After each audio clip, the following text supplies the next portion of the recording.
In the heart of Los Angeles, far from the polished glitz of red carpets, a young Leonardo Wilhelm DiCaprio was raised by a single mother in a rough neighborhood riddled with crime and broken dreams. His early world was far from glamorous, filled with broken sidewalks, budget constraints, and frequent reminders that life owed him nothing. But even as a boy, Leo had something rare, a hunger to become something greater. At age 5, DiCaprio was already mimicking characters he saw on television, bursting with animated storytelling and raw energy. His teachers noted he couldn't sit still in class, but he came alive when asked to perform. His mother, Irmelin, recognized his spark and pushed him to audition for commercials. It was a world full of rejection, but Leo remained undeterred. With his unusual name and unorthodox looks, he wasn't the casting director's first choice, but he was relentless. And slowly the doors began to open. His breakthrough came in What's Eating Gilbert Grape, 1993, where at just 19, he delivered a stunning performance as a mentally challenged boy opposite Johnny Depp. The film earned him his first Academy Award nomination and a reputation for depth far beyond his years. But with fame came expectations and temptation. DiCaprio's face quickly became a teen idol, plastered on magazine covers after the release of Romeo plus Juliet and Titanic. Titanic, released in 1997, turned him into a global icon overnight. Millions swooned over Jack, but Leo was suffocating. Beneath the glitter, he feared he was becoming more brand than artist. As Leonardo once said, "I've never done drugs because I saw what it did to people I cared about. But fame, that's a drug too." The world wanted Leo the heartthrob. He wanted more. To prove himself as more than just a pretty face, DiCaprio took a step back and chose to build his second act. He aligned himself with legendary director Martin Scorsese, forging a collaboration that would shape his career. Together, they created classics like Gangs of New York, The Aviator, and The Departed.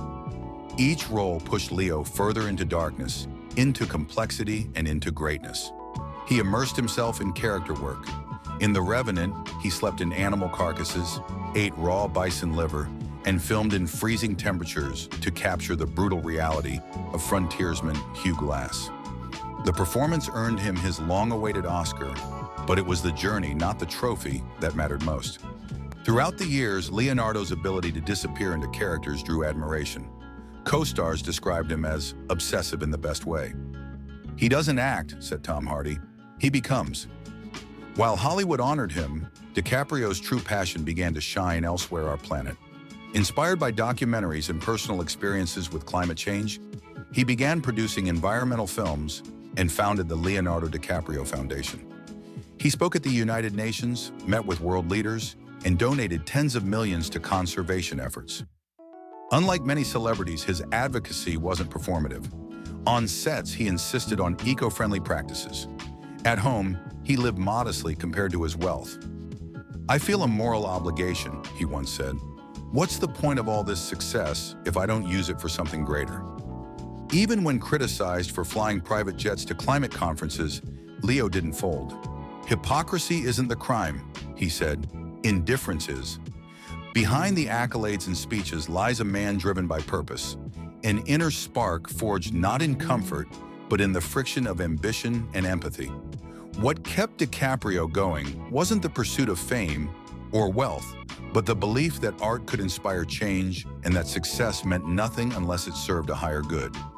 His success is defined not by the number of awards, but by his refusal to coast.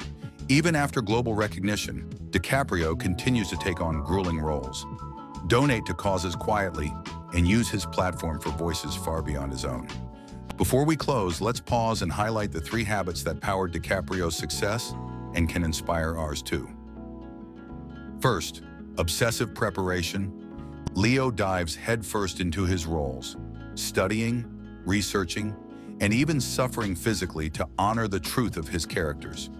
His preparation is what turns roles into legends. Second, selective discipline. He turns down more roles than he accepts. DiCaprio only says yes when a project aligns with his purpose, whether it's artistic depth or social impact. Third, relentless growth. Even after decades in the industry, Leo keeps evolving, acting, producing, advocating. His humility lies in the belief that greatness is never a destination, but a pursuit. DiCaprio's inner spark is his need to do things that matter.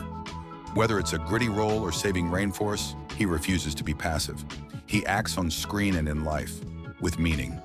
From a troubled neighborhood in LA to the Academy stage, from movie sets to world summits, Leonardo DiCaprio has lived many lives, each more purposeful than the last. He's a testament that greatness isn't born, it's built, with obsession, with discipline, and with an unwavering spark to make a difference. What part of Leo's journey inspired you most? Share your thoughts in the comments, and don't forget to subscribe for more stories of those who shape the world, on and off the stage.